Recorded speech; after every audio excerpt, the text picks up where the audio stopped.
Assalamualaikum, selamat datang di Antara Nyata, channel yang menyajikan kisah-kisah seru, penuh misteri, dan menarik untuk dibahas. Sebelum kita mulai, jangan lupa tulis sholawat di kolom komentar, agar kita semua mendapat syafaat dari Nabi Muhammad SAW di hari akhir nanti. Klik juga tombol subscribe dan aktifkan lonceng notifikasi, supaya teman-teman nggak ketinggalan kisah-kisah seru berikutnya. Yuk, kita mulai ceritanya. Pagi itu matahari baru saja menyembul dari balik bukit. Kabut tipis masih menggantung rendah di atas sawah, membelai pucuk-pucuk padi muda seperti sapaan pelan seorang ibu. Di ujung desa, di rumah kecil beratap seng yang sudah berkarat di beberapa bagian, seorang pria tua duduk di bangku reot sambil memberi makan seekor burung jalak. "Pagi jalak, hari ini kita sarapan bareng ya?" Gumam pria tua itu dengan senyum tipis. Burung itu menyahut dengan celoteh ceria, seolah mengerti ucapan tuannya. Nama pria itu kakek Misan. Tak banyak yang tahu nama aslinya. Dan barangkali tak banyak yang peduli. Ia tinggal sendiri sejak istrinya wafat belasan tahun lalu. Anak-anaknya merantau ke kota dan jarang pulang. Rumahnya sedikit terpisah dari rumah-rumah warga lain. Dekat hutan kecil dan sungai dangkal yang airnya jernih. Kakek Misan bukan orang jahat. Tapi bagi warga, ia berbeda. Terlalu diam, terlalu menyendiri, terlalu tua untuk dibilang waras, kata sebagian orang. "Pernah ketangkep ngomong sendiri loh," bisik Bu Imah, pedagang sayur, suatu hari di warung kopi. "Ngobrol sama burungnya itu kayak ngobrol sama manusia. Serem." Begitulah desa ini, desa yang tenang, tapi penuh suara-suara yang tak pernah benar-benar diam. Di kampung sebelah, hari yang sama seorang pria muda bertubuh kekar menurunkan koper kecil dari motor bebek. Seorang gadis kecil berambut kuncir dua turun di belakangnya. "Om, jadi kita liburan di sini ya?" tanya si gadis. "Iya dong Nina, di kampung Om lebih seru. Banyak pepohonan, ayam, dan kita bisa main ke sungai." Jawab pria itu dengan senyum lebar. Paman Andi memang suka mendadak. Ia adik dari Ibu Nina, belum menikah, agak sembrono, tapi tulus. Ia lupa satu hal kecil, mengabari kakaknya. Di desa kakek Misan, kabar mulai menyebar seperti api kecil yang menjilat rumput kering. "Anak kecil hilang," katanya dari kampung sebelah. Seseorang melihat anak perempuan masuk ke pekarangan rumah kakek Misan. Wajah-wajah cemas muncul di warung, di mushola, di pojok lapangan. Tapi lebih banyak wajah penasaran, mencari cerita daripada solusi. Di rumahnya, kakek Misan sedang menyapu halaman sambil bersenandung pelan. Ia tak tahu bahwa sepasukan praduga sedang dalam perjalanan ke pintu rumahnya. Sore mulai menjelang. Langit menguning lembut seperti kertas tua yang usang, dan angin membawa bau tanah basah dari kebun di belakang rumah warga. Tapi suasana hati Burina, ibu dari Nina, berbanding terbalik dengan ketenangan itu. "Om Andi bawa Nina?" tanyanya dengan suara gemetar ke suaminya yang baru pulang dari kebun. "Saya pikir kamu yang antar ke rumah orang tuamu," jawab sang suami, bingung, panikan, darahnya naik. Telepon genggamnya sudah habis baterai sejak pagi. Ia bergegas mengisi daya, lalu menelepon Andi. Tidak aktif, wajahnya pucat. "Pak RW, Pak RW," teriaknya dari halaman. Tak butuh waktu lama sebelum suara itu menjadi kerumunan. Warga keluar rumah, sebagian karena peduli, sebagian karena penasaran, dan sebagian besar karena mereka haus akan sesuatu untuk dibicarakan. Di warung kopi, obrolan berubah arah. Ada yang lihat anak kecil rambutnya dikepang dua, pakai kaos warna kuning. Iya, si Joko katanya lihat anak kecil masuk halaman rumah kakek Misan." "Lah, jangan-jangan." Astagfirullah. Desas-desus itu seperti tali tambang yang ditarik dari segala arah, sampai akhirnya mengikat satu nama yang mudah dijadikan sasaran. Kakek Misan. Pak RW yang sebelumnya diam dan mencoba menenangkan Burina, sekarang berdiri di tengah warga. "Kita ke rumahnya, kita tanya baik-baik, jangan sampai terlambat kalau benar itu dia." Di ujung desa, kakek Misan sedang duduk di kursi bambunya, membetulkan sangkar burung. Ia mendengar langkah-langkah berat, lebih dari satu. Puluhan. Tanpa aba-aba, pagar bambunya digedor. Pintu rumah diketuk dengan kasar. "Pak Misan, keluar! Kami mau tanya." Kakek Misan berdiri perlahan. Wajahnya bingung. "Ada apa Pak RW?" "Ada anak kecil hilang. Ada yang lihat dia di pekarangan rumah Bapak." "Aku? Tidak tahu.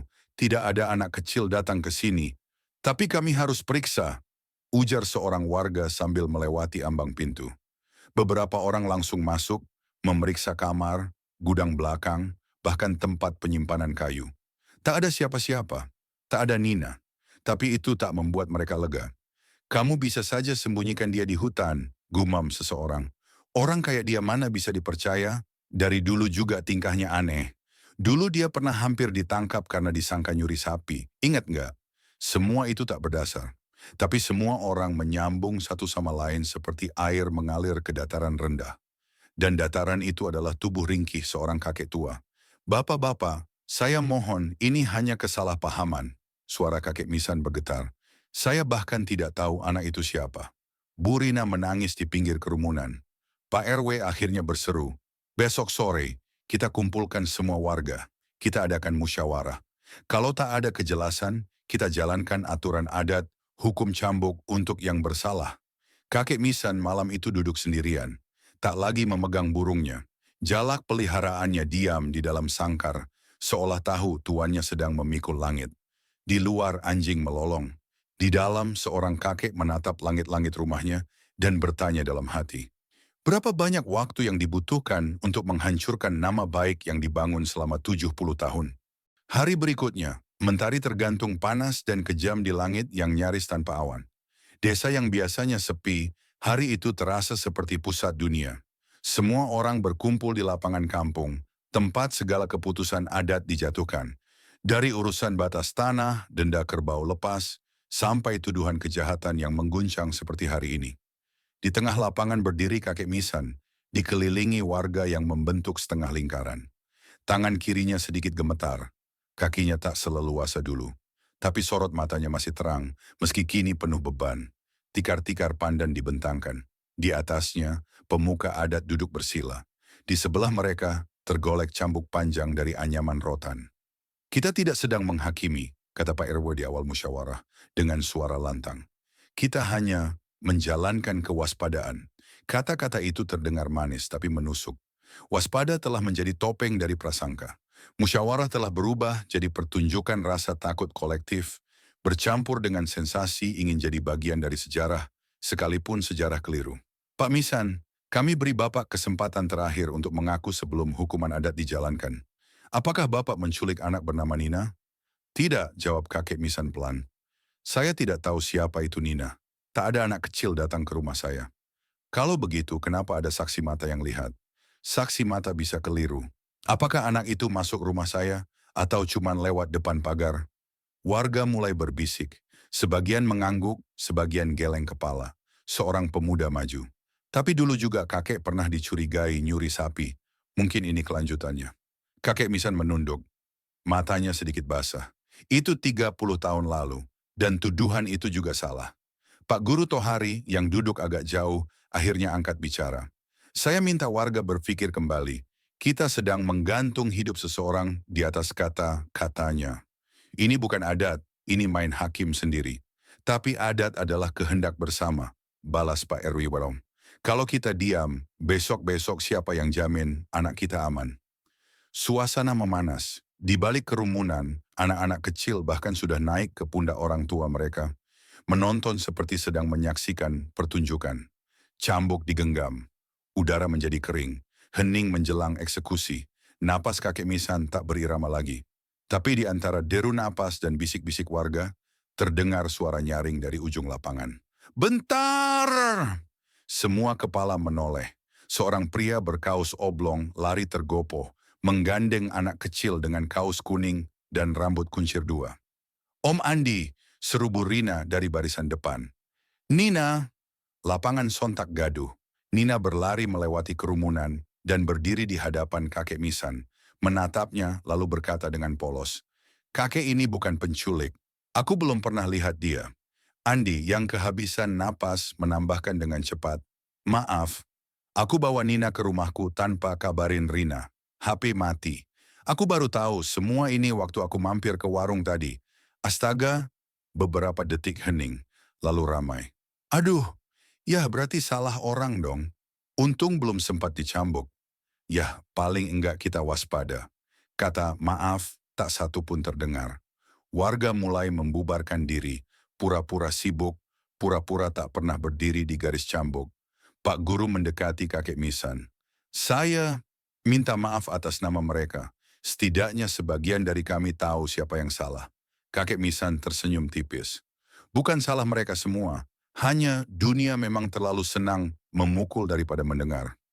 Ia berjalan pelan keluar dari lapangan, meninggalkan cambuk yang tak jadi mengenai tubuhnya, tapi sudah lebih dulu menghantam hatinya.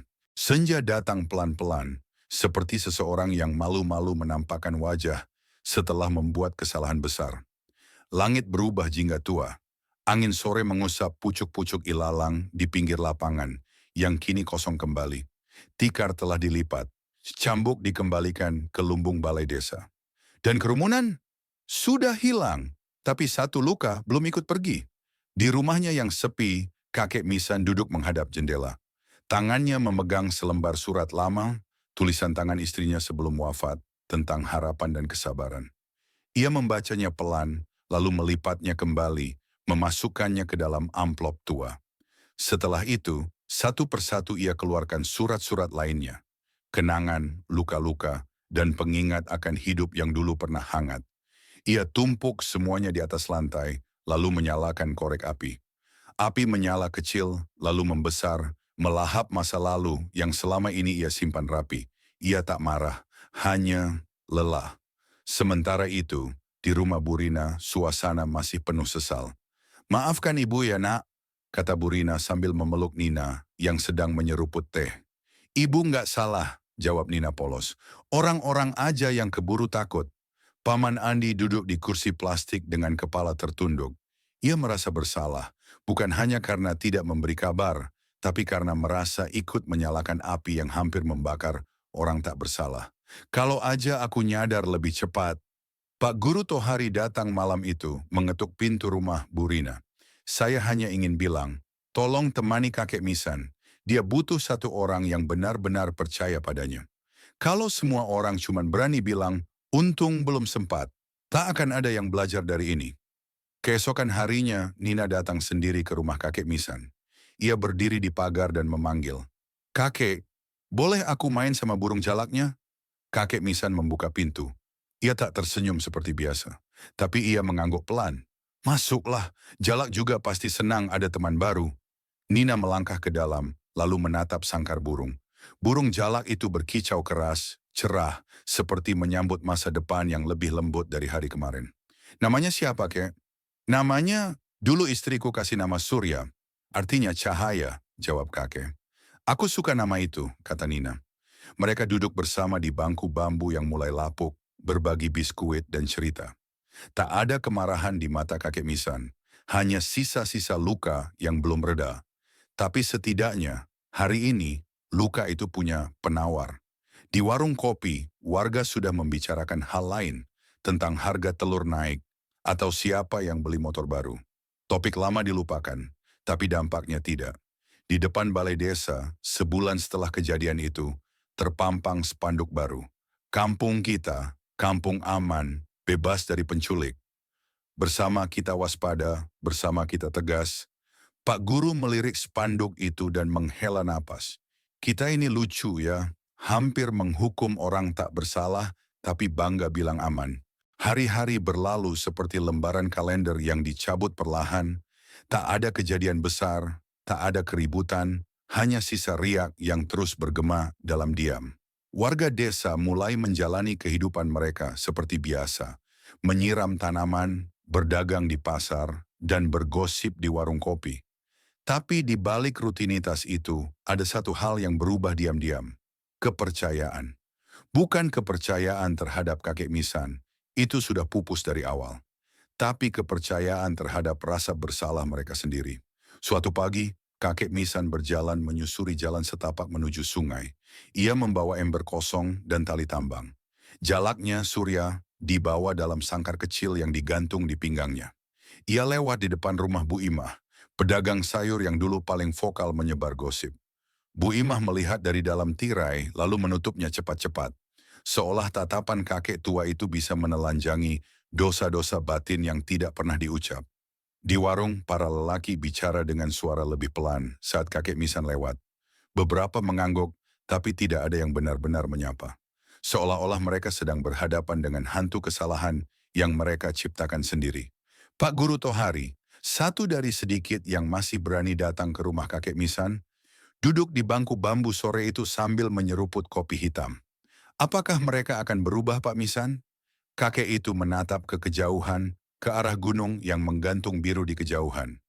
Orang bisa berubah, tapi rasa malu kadang lebih menyesakkan daripada rasa bersalah. Pak Guru mengangguk. Malu bisa bikin orang diam, tapi juga bisa bikin orang belajar. Tapi, lanjut kakek Misan sambil tersenyum pahit, belajar tidak sama dengan meminta maaf. Sementara itu, Nina makin sering datang. Kadang membawa bekal kecil, kadang sekadar menggambar bersama di tikar depan rumah. Kalau aku besar nanti, kata Nina suatu sore, aku mau jadi penulis cerita. Oh ya, kakek Misan tersenyum lembut. Aku mau tulis cerita tentang hari itu. Biar semua orang tahu, mereka hampir cambuk orang baik. Kakek tertawa pendek. Kalau kamu tulis itu, pastikan kamu ceritakan juga burung jalaknya. Pasti, dia akan jadi pahlawan, jawab Nina mantap. Pada saat yang sama, Paman Andi diam-diam menulis surat kepada Balai Desa. Isinya singkat tapi tajam. Saya minta Balai Desa mengeluarkan pernyataan tertulis bahwa Pak Misan tidak bersalah untuk disimpan di arsip kampung. Kita tak bisa pura-pura lupa, lalu hidup seperti biasa. Itu bukan adat, itu pengecut. Surat itu tak dibalas. Tapi seminggu kemudian, tanpa seremoni, nama kakek Misan dicabut dari daftar warga dalam pengawasan. Dan di buku catatan sidang adat, halaman musyawarah hari itu, entah bagaimana, hilang begitu saja. Sejarah dihapuskan diam-diam. Tapi luka tetap tinggal. Beberapa bulan telah lewat sejak hari itu. Hujan pertama musim penghujan jatuh pelan-pelan seperti bisikan pengampunan dari langit. Daun-daun basah, jalanan becek, tapi udara desa terasa segar seolah-olah alam ingin mengatakan, aku bersihkan luka kalian, walau kalian sendiri enggan membersihkannya. Di rumah tua yang berdinding papan kayu, kakek Misan duduk di kursi bambu yang sama, memandangi burung jalak dalam sangkarnya. Surya masih berkicau tiap pagi, setia, seperti tidak tahu bahwa dunia pernah mencoba membungkam suara pemiliknya. Di halaman, Nina berlari kecil membawa sesuatu di tangannya. Sebuah buku bergambar sampul coklat, tebal dan bersampul keras, hasil fotokopian dari perpustakaan sekolah kota.